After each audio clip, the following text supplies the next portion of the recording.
Yeah, I am, the last thing I said, not the first, but the last thing I said to the team was how proud I am of this senior class. When we first got here, what that crowd looked like to what it looked like today. Great for women's basketball, but if we're keeping it in-house, like really great for Carolina to have a crowd like that was a mix of friends and family, community members, students. It was just a really great environment. I'm really proud of the following that we've earned, and they gave us what they got, as did our team. Out-rebound South Carolina these guys stuck to the defensive game plan as much as I could have asked. We clearly, if you had showed me that we would shoot 31% from 2 and 19% from 3, I would have thought we would lose by a lot. But we fought, and obviously on the glass we were really good. So South Carolina's a great team. They're big, and it was just a good college basketball game for all the fans. Coach, after a pretty dominant first quarter and really solid first half, what was kind of making it so difficult to replicate that energy in the second half? I don't think it was energy. Maria getting in foul trouble hurt us. We were kind of tiptoeing around with some foul trouble there. 2 of her fouls on the offensive end are a problem. And so, that gave us a shortened rotation at the big spot. And those bigs, because the bigs, it's not that they have to handle the ball, but it's so physical. So it's really tiring to play. And so they were able to shuttle bigs out and in, and we really weren't. But that hurt us a lot in that game. Yeah, and what are your just biggest takeaways going forward? I mean, you guys are on a 3-game losing skid. What's the key to ramping up, turning around? Yeah, I don't. This is a different team. When we were in Florida, that was not the team that we are. I mean, I'm not joking when I say I had hand warmers in my pockets. And I mean, people were here that were there. I mean, it was really cold, right? And so that wasn't the team that and then we had a lot of guys that were really injured, so we were kind of limping through it. This is the team that I recognize. And what do we have to do? We have to allow results not to define you, win or lose. I told them that. Win or lose, this doesn't define you, but it shows you what you're made of, right? And you guys are made of the right stuff. We're not good enough yet, individually or collectively, but we're made of the right stuff. So as we continue to move through this season, this will define that for us inside the locker room. Courtney, do you come away more proud?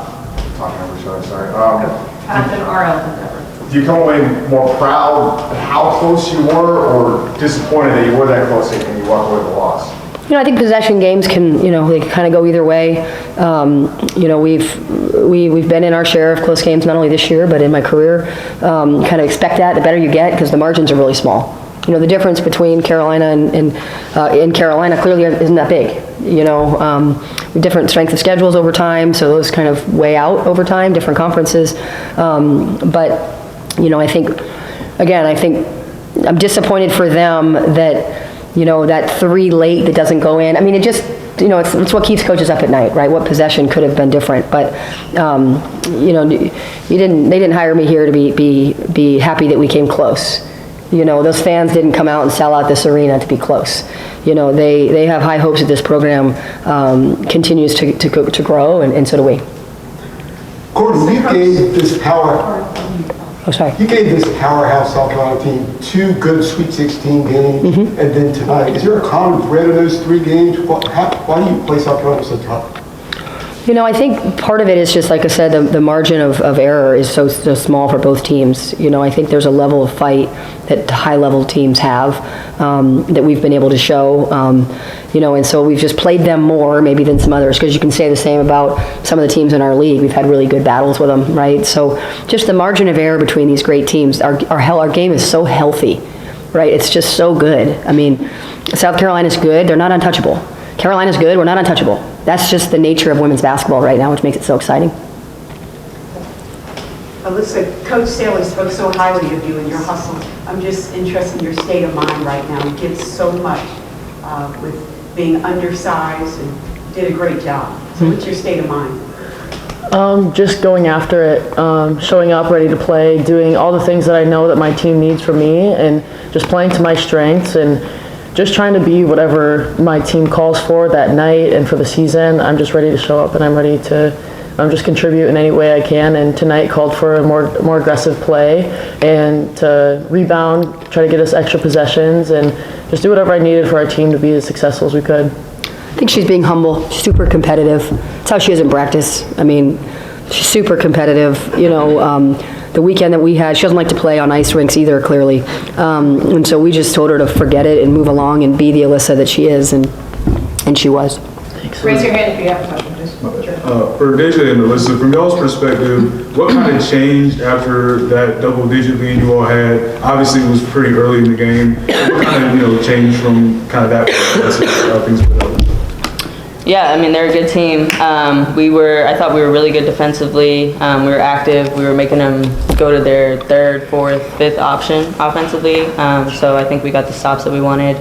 I think what changed, we weren't getting maybe as many looks in transition once we did get those stops, and that led to either some quick shots or just some missed shots, honestly. And then eventually they capitalized on them a little bit, kind of back to back. So that kind of stacked up. But again, I thought defensively we were solid because we made them go to not their main options. So. Coach, and I guess Alyssa too, you saw the two offensive fouls, you mentioned those from Maria, but she was able to play all 10 minutes of the fourth without picking up that fifth. And I just want to see what you saw from her and then what you saw from the other. Really, really good to see Maria rise to what we've asked her to do this year. She's been a good player in our league, but we're asking her to be a really good player in a really good team, right? It's a lot. It's a lot of responsibility. And she handled, she was a plus 12 when she was in the game, and so she was able to play. We asked her, she had 4 fouls, and I said, I wouldn't put you in if I don't want you to play hard. If you're going to get your fifth, it's going to be because you were playing the game the right way, and that's what happened, right? So, she was vertical.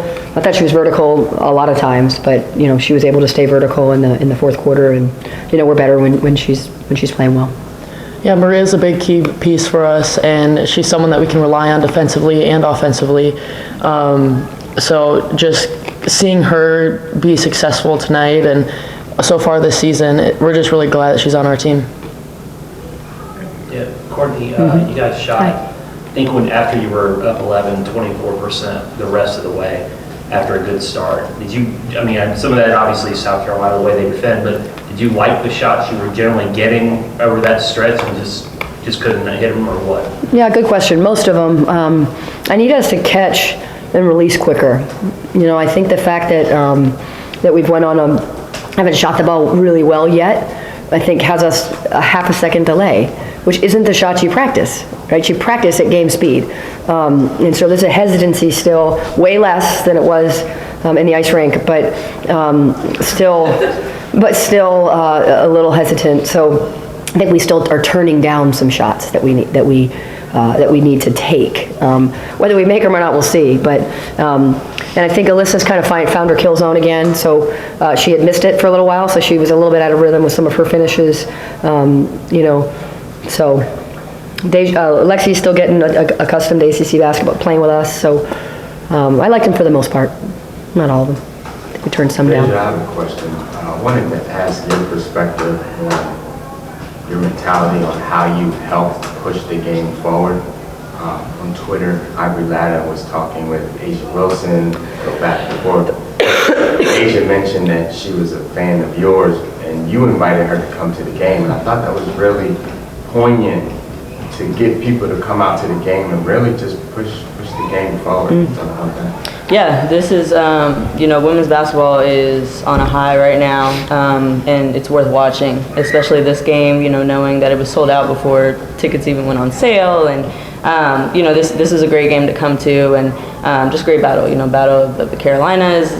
There's just a lot behind it, but the more I can use my platform to really push people to come to our games, come watch women's basketball in general, I think is huge, and a lot of people seem to follow. And again, like I said, I think just really pushing for that is to see how good this team is and how good we can be. As much as I can push for that, I will. Thank you. Courtney, you talked at Media Day just about all of the off-season stuff that y'all did together. I mean, this is purely speculative, but do you think you would have been in such a good position to win this game had y'all not taken that time out this summer? Yeah, it's amazing. I think the undertold story is the courage it takes to be a college athlete. These kids want it so bad, and they sometimes fail in front of everybody, right? And so what those experiences allow is for them to share in that this matters, right? And that you matter in this journey. So I think you get closer as you progress through the season, because our kids are closer now after this game than they were before it, right? But yeah, I think we have so many new faces that are still adjusting and to what we're asking them to do, that it allows them to kind of huddle in and say, like, this matters, and I'm with you. Deja, could you address the situation that led to the technical in the first half and then colliding with Cardoza in the second half? You can say no. How hard it was to keep going with 4 fouls? It's 2 competitive teams going at it, high-level basketball. You're going to have that chippiness. Both teams are competitive, so I'll just say that. The collision, it's a collision. It was a physical game, so it was bound to happen. And then the 4 fouls, I knew that I picked up too early. I just had to be smart, and got out with 10 seconds left. But yeah, just had to be smart throughout the game. Got 2 more, Jeremiah and Carolyn.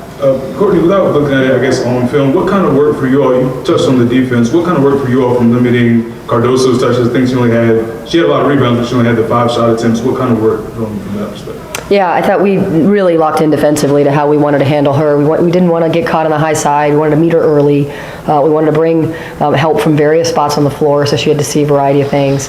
I think these guys feel really good, and they trust us with what the defensive game plan is, and they have a high level of ability to then do that and stay locked into it. And so we wanted to use quickness when we could, but there's a physical part of the game that we had to play with, and so Liz had to kind of guard 1.5. We were asking them to make that high post jumper. They made it a bit more than they had been throughout, but hey, it's a big game, and their guys stepped up.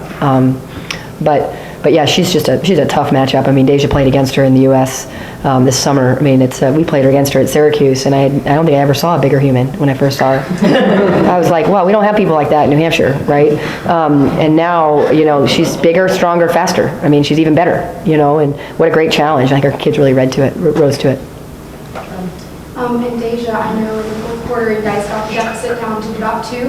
What all kind of went into that, and what was making it hard to complete that comeback? We knew that we were still in the game. We were very competitive. We, we're just telling each other we just had to get stops, collect stops, stack stops, and then run in transition. So the more stops we could get.